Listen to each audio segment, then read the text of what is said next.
If I edit that, then I got something to read to you. So, won't work. That works for me. Give me one moment. Make sure I'm ready for everything work-wise.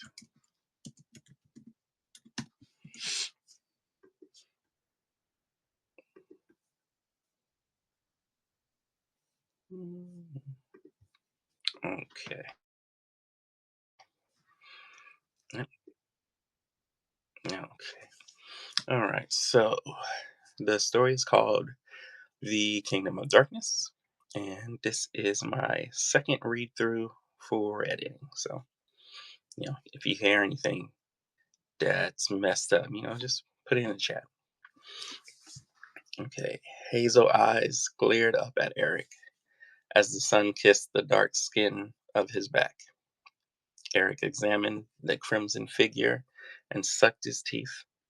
The man, or what was left of the man, was down on his knees, staring upward. He was probably praying to the gods, or cursing them in his last moments, begging for help or a quick death as the darkness peeled his skin away from his flesh. All of him, oh, all of him was a bloody red. I don't really like how that's worded. I like that. Fix this.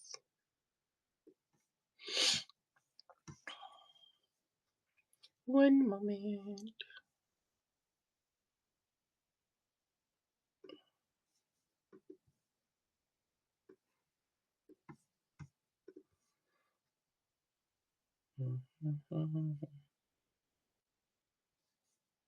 Ah, here it is. Okay. And back. All of him was a bloody red, his muscles and tendons exposed to the world. Everything was red except those fierce hazel eyes. He looked less like a man to Eric and more like meat, so he treated him as such. Picking the man up, Eric tosses him onto his shoulder, his blood smearing Eric's clothing, mixing with the white fur lining his collar. Blood and something, mm, blood and something green. Green. What? Okay, blood and something soiled Eric's things and painted Eric's air before he tossed the man into a growing pile of bodies that sat in a wagon. Sunlight is only 3 hours a day, yet here we are, wasting most of it. Robert stretched, cracking his back. Give me one moment, I gotta get. Uh, that was bugging me. I need to figure out what that word was.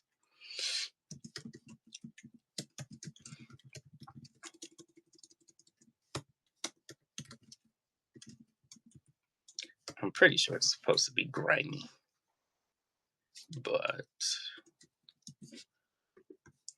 I'll go back to it and figure something better out. With a smug smile, he continued, playing with the dead like she used to play with dolls.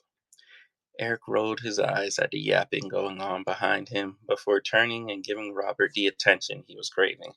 Robert was one of the Queen's guards. Pretty much anyone with a sword was now a Queen's guard. But he was also the Queen's oldest friend. Robert sat far from the bodies and barely touched anything, yet complained all the same. What's the point of this? Eric walked over to a tiny body, wrapped in a bigger body's arms. They were so still and covered in soot from head to toe that the scent of burning flesh filled Eric's nostrils. At first, there were no clear signs of how they died. The darkness is different for everyone. It likes to play with your mind before taking your soul. The point is to give them respect. There's not much else we can give them. So we do this. Eric bent his mountain of a frame, getting low before reaching to scoop up the bodies. But as his firm figure up as his firm fingers touched the charred remains, they crumbled under his touch. Black dust covering the cobblestones. Trapped outside, they decided to turn to the flames instead of waiting for the darkness to devour them. Sighing as he stood up, Eric turned back to the pile of bodies on the wagon, only to see that bloody skull with bright hazel eyes staring back at him. Its jaw was slacked and wide. Oh, Robert laughed and finally got up from his seat on the forever stone. A stone the children would dance around and whisper wishes to, hoping they would be granted. There aren't many children anymore, and very little dancing is done these days. But some still wish, whispering to deaf ears. Robert rolled his shoulders, his metal armor scraping as he did. There was no use for armor these days, not in Eric's mind, but Eric was a warrior, and Robert was royal. They both looked at armor differently. Robert didn't pick his armor because it would allow him to fight faster and longer. Protection wasn't on his mind. He chose it for the way it shined in the sunlight. A reason that doesn't matter anymore. They're dead. They were dead when we found them, and unless I missed something overnight, they'll be dead tomorrow. Robert walked up to the wagon and reached in, grabbing the bloody skull. He pulled he pulled out his blade and pushed it into the flesh. The metal sliced through easily to the bone.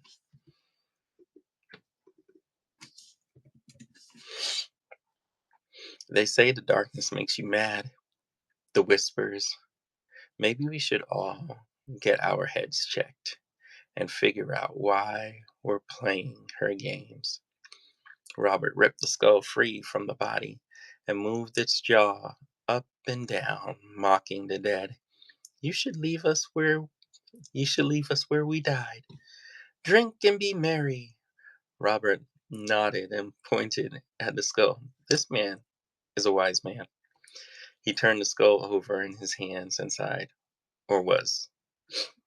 Eric rolled his eyes and pushed Robert to the side. The man stumbled for a moment before Eric slammed the wagon closed and slapped the back, letting the horsemen know they were good to leave. Since respect means nothing to you, how about duty? Robert raised an eyebrow at Eric's side. We do it because our queen commands it. Robert nodded and tossed the skull into the back of the wagon. Oh, our wise queen, who declared herself ruler before her father's body was cold. Robert looked around at the courtyard. The kingdom wasn't what it once was. People would come from far and wide to enjoy the many treasures of the king and his land.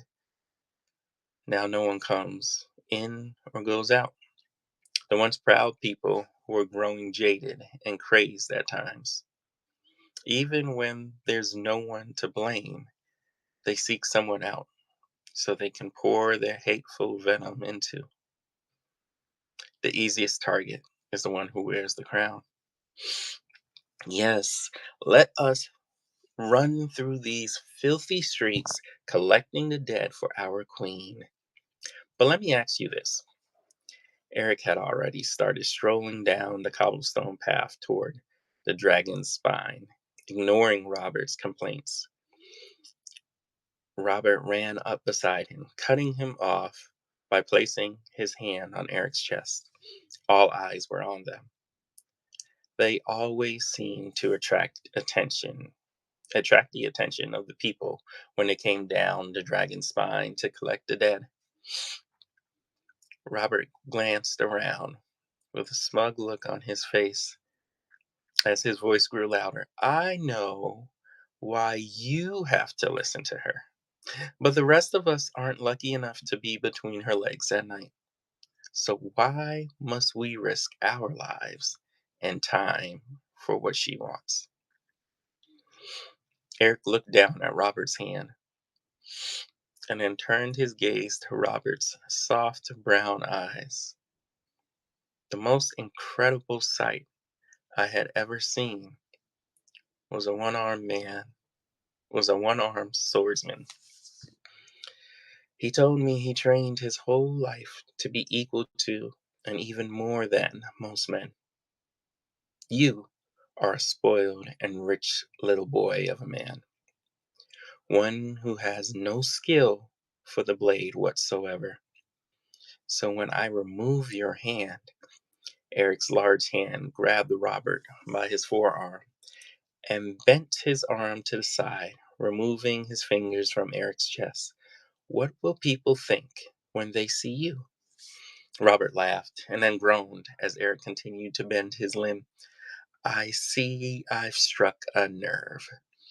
Eric released him and folded his arms over his chest.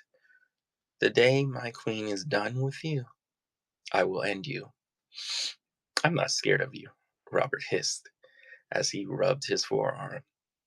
Then you're as stupid as you are useless, Eric said before pushing Robert to the side and continuing down the cobblestone. Is that what you told my father? Robert shouted. Eyes were still fixed on them, waiting for the bloody end to this masculine play of wits. Before you took his title, his honor, and his respect, so you could be closer to your sweet queen. Eric didn't turn around. He closed his eyes and sighed. Your father was a great man, but not all great men are suited for military conflicts.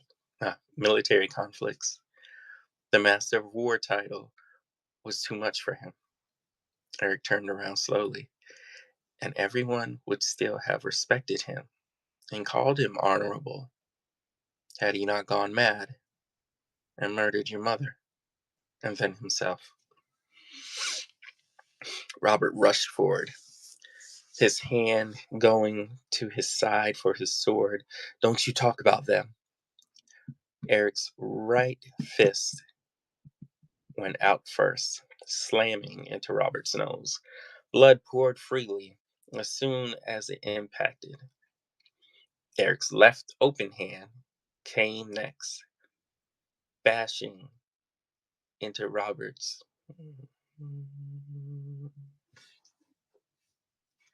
Hold up. I don't think that's bashing. Yeah. Yeah, that's not bashing. I don't know what I was trying to spell there. Where'd it go? I lost it. Impact. Eric's left hand. Okay. Always reread and then reread again. Bashing into Robert's right ear. Robert's body spun. But, ooh, time to clock in.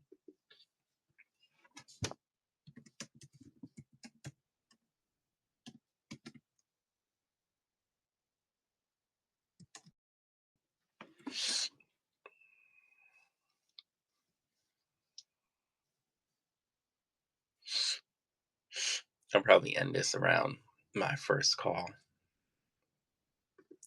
Sometimes it takes forever to get a call, so I might be on here for a little bit. It depends.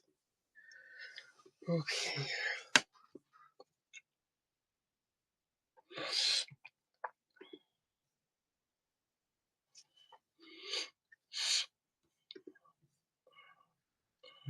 Okay.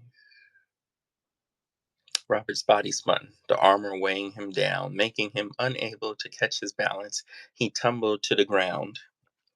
The bright sunlight, the only moments of joy anyone had in this world, was quickly blocked out as Eric cast his shadow upon Robert before ripping him free from the ground and holding Robert in the air, feet kicking and searching for solid ground.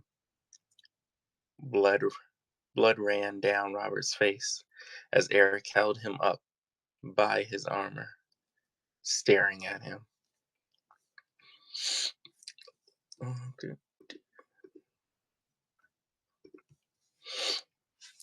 Okay, staring at him. Look at you, a mad dog with a whore for an owner. Robert smirked, blood trickling down his white teeth. Eric raised him higher, ready to drive Robert's body into the ground and his soul into the afterlife. But the whispers stopped him. Eric glanced over his shoulder at the onlookers. This kingdom was one bad day from a revolt, one moment from Eric having to kill Robert, and maybe even his people. Eric's eyes went back to Robert, and then he tilted his head to the side before dropping Robert on his armored ass. The sun's dying. Robert looked up at the sky, but it's too early for that.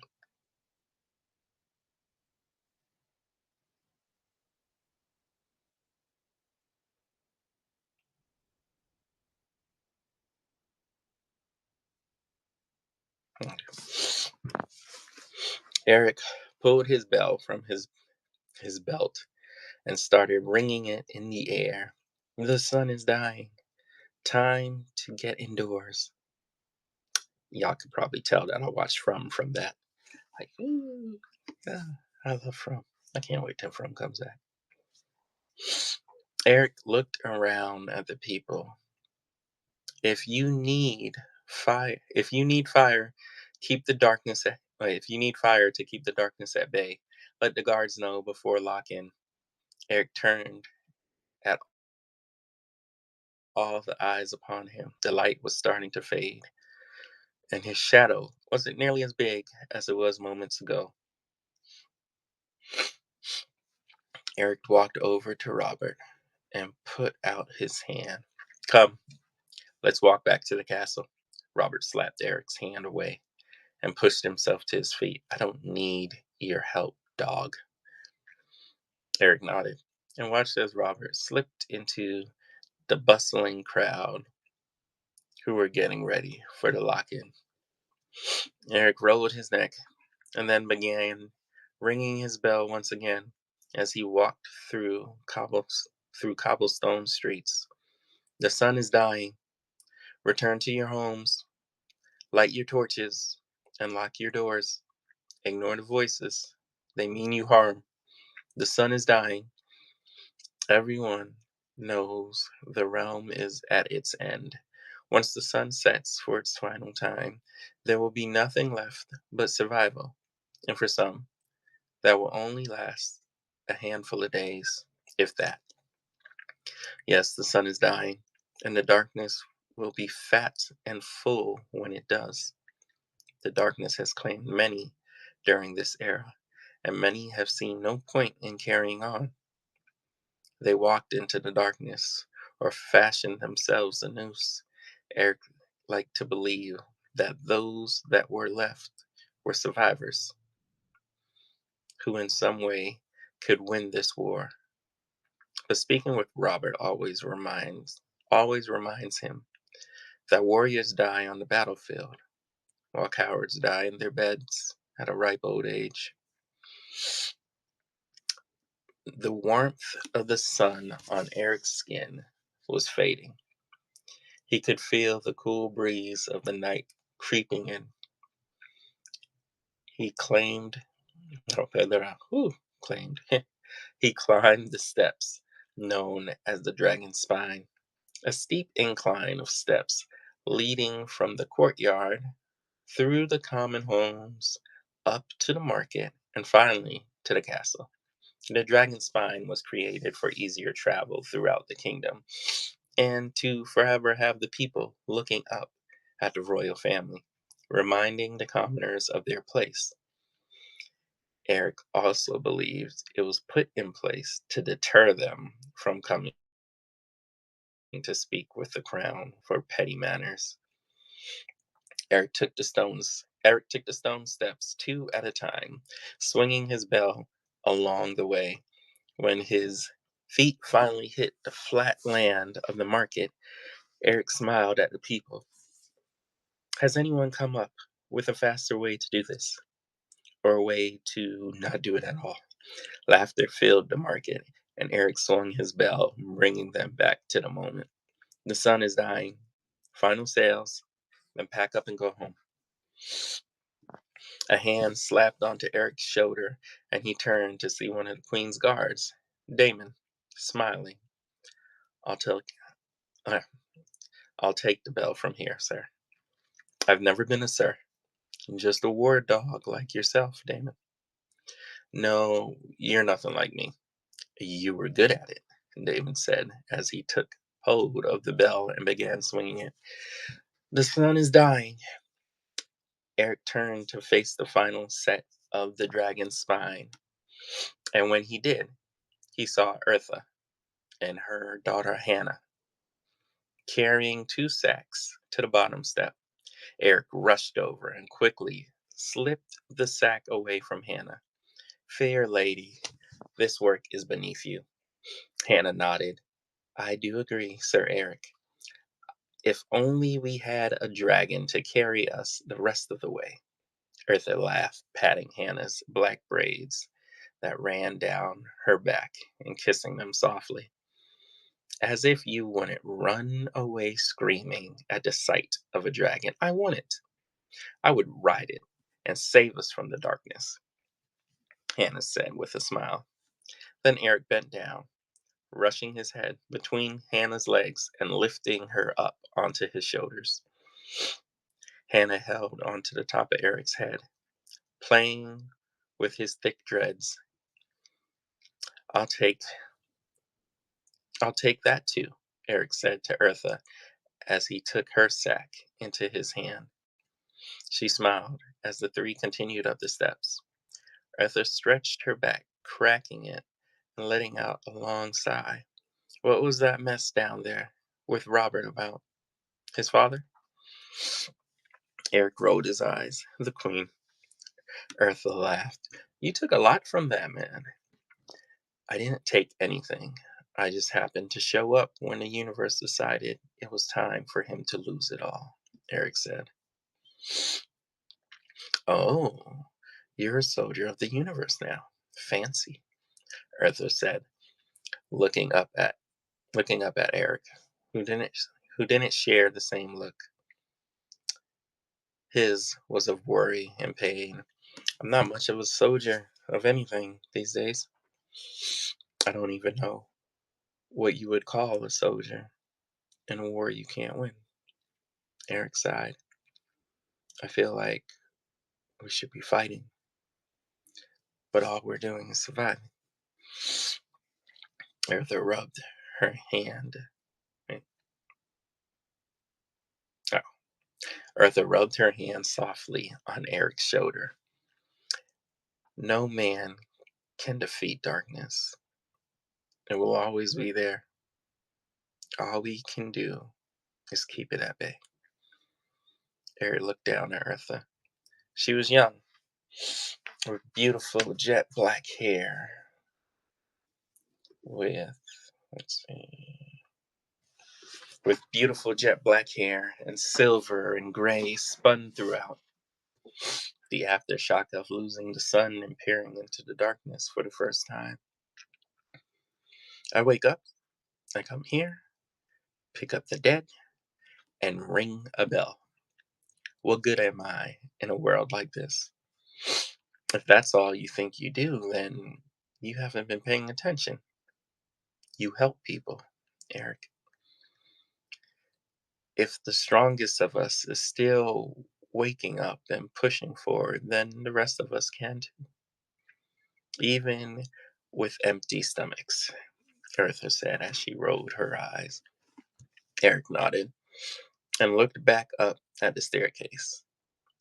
He could see the top now, with the two dragon heads staring up at the castle, mouths wide. our mouths wide. You find anything good for dinner? Eartha sucked her teeth. Rice and beans. That's what it was yesterday. That's what it will be tomorrow and the day after that. Eric groaned. I miss meat. Well, I'm sure the cows are glad they no longer have to fill your pit of a belly, Eartha said. Eric shook his head and sighed. Not how they screamed.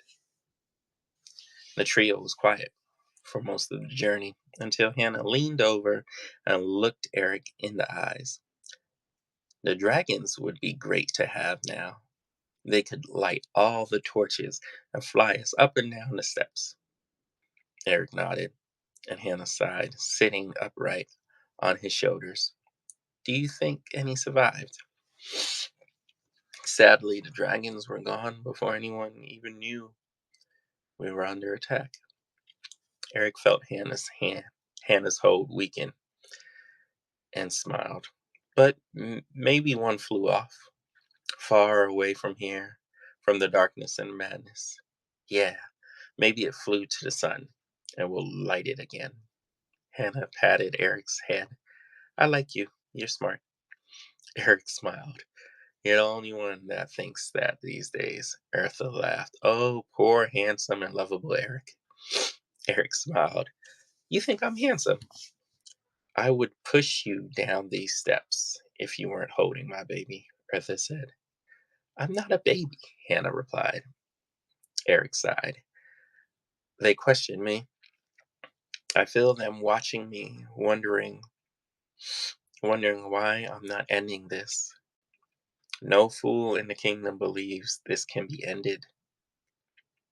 Eartha lifted her dress to keep it from dragging through the blood on the upper steps. They're scared, and you're just the face they see.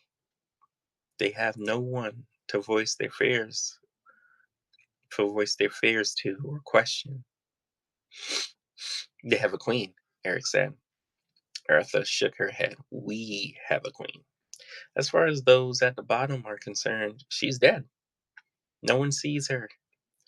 They wouldn't even see us if I didn't need to shop and you didn't need to come scrape up the dead. The darkness claims the poor and the rich. It swallows the royal and the loyal all the same.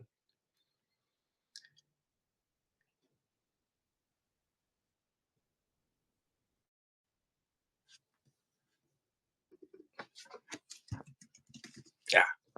Every beast, man, woman, and child will come face to face with it. The darkness fears nothing, loves nothing, and spares no one.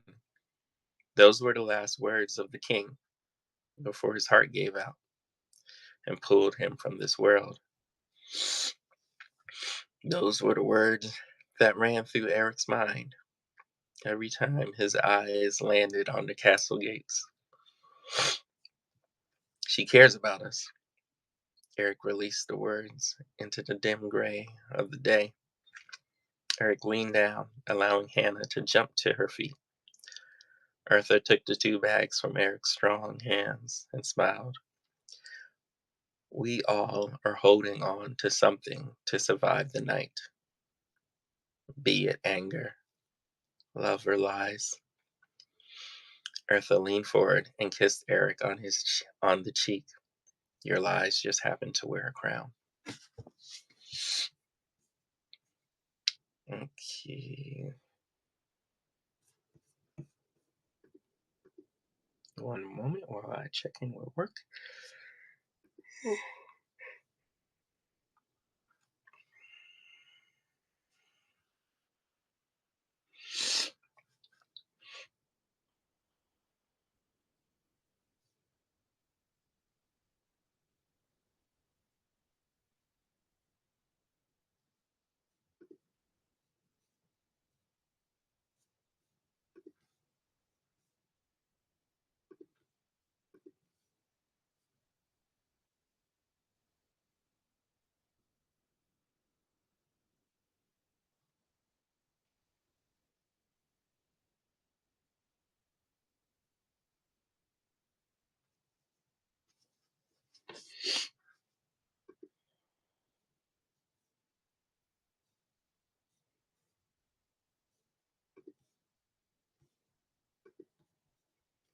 So, as you can tell, I work from home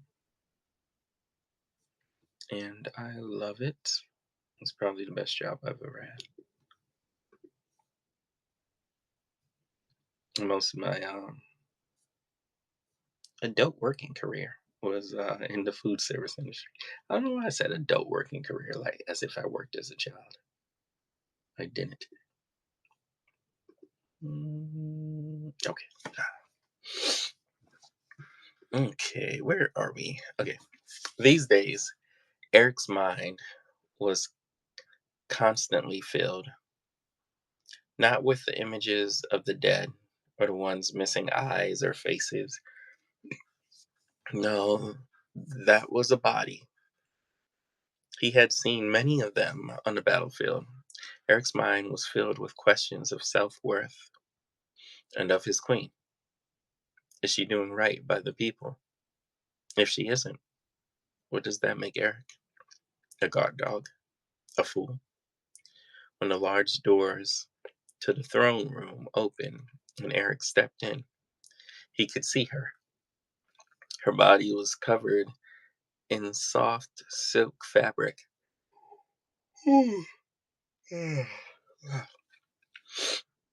with gold jewelry running from her neck to her belly. Her black dreads were wrapped tightly into a bun in the middle of her head, surrounded by the jewels and gold of her crown. The questions faded when she smiled at him, for it was clear Eric was a fool, but he was her fool. Sir Eric, I do hope you come with good news from the Commonwealth, the Queen said with a smirk. The problems are still common and the wealth is still gone. The guard snickered, and Eric folded his hands behind his back as he continued down the long black and gold carpet. The sun is setting faster now. The Queen nodded. Well, that's to be expected. We would be fools to think it would go back to normal. The Queen rested her shoulders on the cold metal of the throne as she smiled. And what of the bodies? Eric nodded and looked around at the guards. I took the men to retrieve them and sent the wagon to the burial pit, just as you commanded. Good. But the Queen closed her eyes and rolled them with a sigh. Buts are never good, Sir Eric. Eric nodded. That you are right, my queen. Eric smiled as the guards Eric smiled at the guards and sighed. But I do believe this is a butt that needs to be dealt with in a less public setting.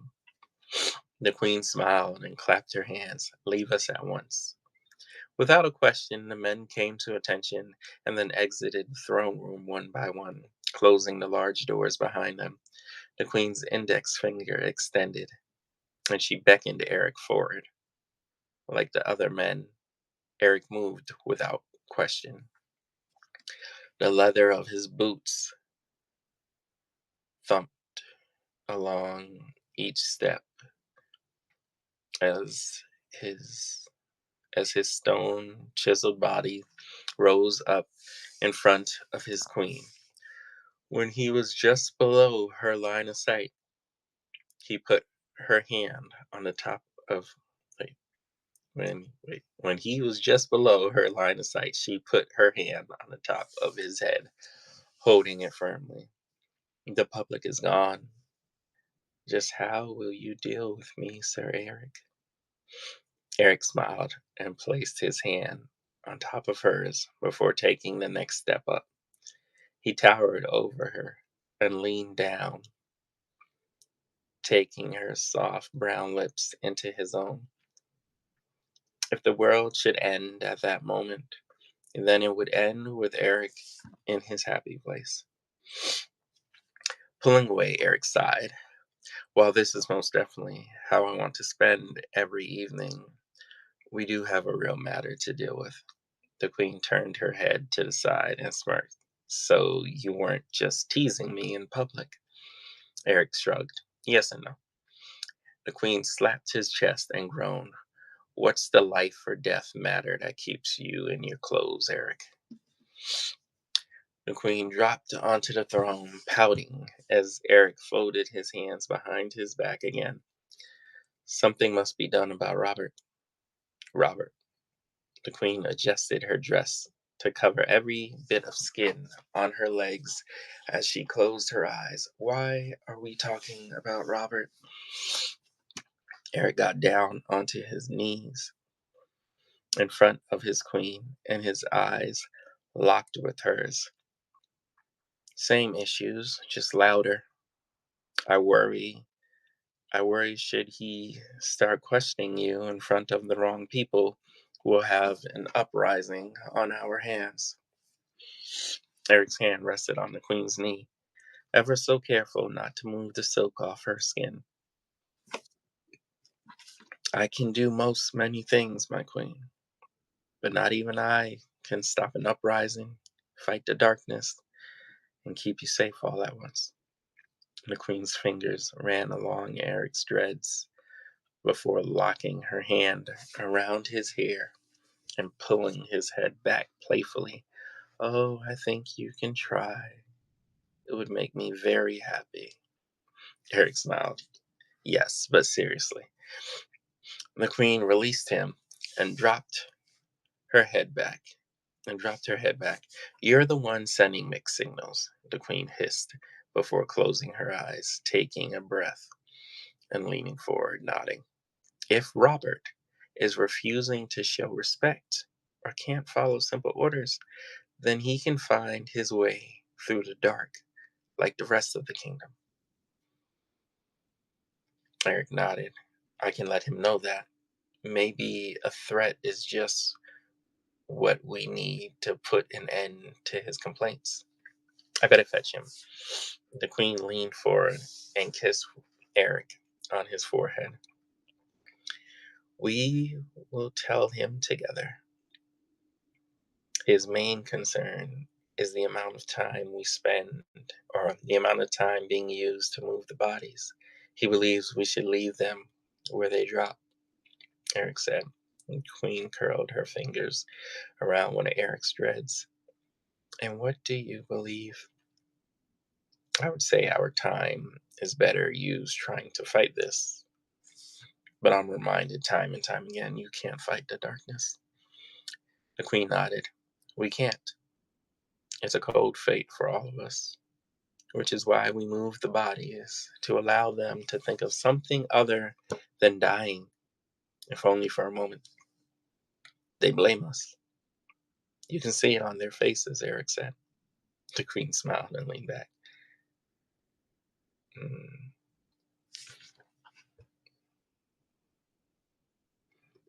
This queen smiled and leaned back.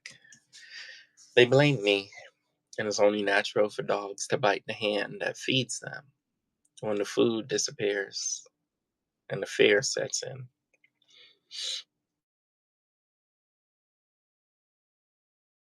I feed you before Robert and the others arrive. The queen parted her legs, her soft brown skin slipping free from the silk as she slowly started pulling up the fabric between her legs.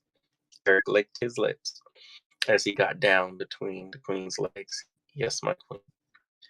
20 minutes later, the sun is just about to set. The firemen have gone through the castle, lighting